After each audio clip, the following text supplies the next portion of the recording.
126 ಮರಗಳನ್ನು ಕಡಿದು ಸಾಗಿಸಿರುವಂತಹ ಆರೋಪಕ್ಕೆ ಸಂಬಂಧಪಟ್ಟ ಹಾಗೆ ಏನು ಸಹೋದರನ ಮೇಲೆ ಆರೋಪ ಕೇಳಿ ಬಂದಿತ್ತು ಅದಕ್ಕೆ ಸಂಬಂಧಪಟ್ಟ ಹಾಗೆ ಸಂಸದ ಪ್ರತಾಪ್ ಸಿಂಹ ಅವರು ಮಾತನಾಡಿದ್ದಾರೆ.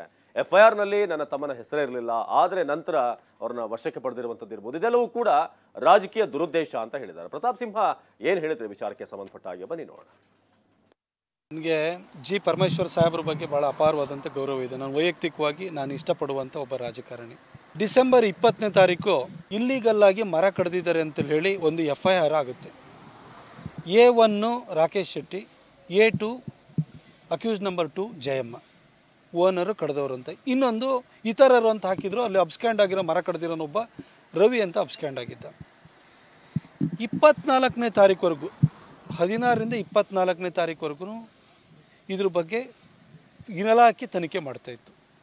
24ನೇ ತಾರೀಕು ನಾನು ಬಂದು ಕೆಲವು ವಿಚಾರಗಳ ಬಗ್ಗೆ ಹೇಳಿಕೆ ಕೊಟ್ಟೆ. ಅವತ್ತು ನಾನು ಹೇಳಿಕೆ ಕೊಟ್ಟು 2 ಗಂಟೆಯಲ್ಲಿ ಕರ್ನಾಟಕ ಕಾಂಗ್ರೆಸ್ನ ಟ್ವಿಟರ್ ಮತ್ತು ಫೇಸ್ಬುಕ್ ಅಕೌಂಟಲ್ಲಿ ಪ್ರತಾಪ್ ಸಿಂಹನ ತಮ್ಮ ಮರಗಳ್ಳ, ಇವನು ನಾಡಕಳ್ಳ ಅಂತೇಳಿ ಟ್ವೀಟ್ ಹಾಕ್ತಾರೆ, ಪೋಸ್ಟಿಂಗ್ ಮಾಡ್ತಾರೆ. ಯಾರು ಇಲ್ಲಿ ತಂದಿದ್ದು ಇದನ್ನು? ರಾಜಕಾರಣ ಮಾಡಿದ್ದು ಯಾರು? ಕಾಂಗ್ರೆಸ್ನವರು.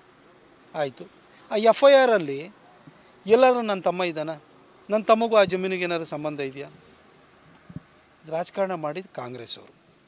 ಆಯಿತು, A1 ಮತ್ತು A2ಗೆ ಸ್ಟೇಷನ್ ಬೇಲ್ ಕೊಟ್ಟು ಕಳಿಸ್ತೀರಿ.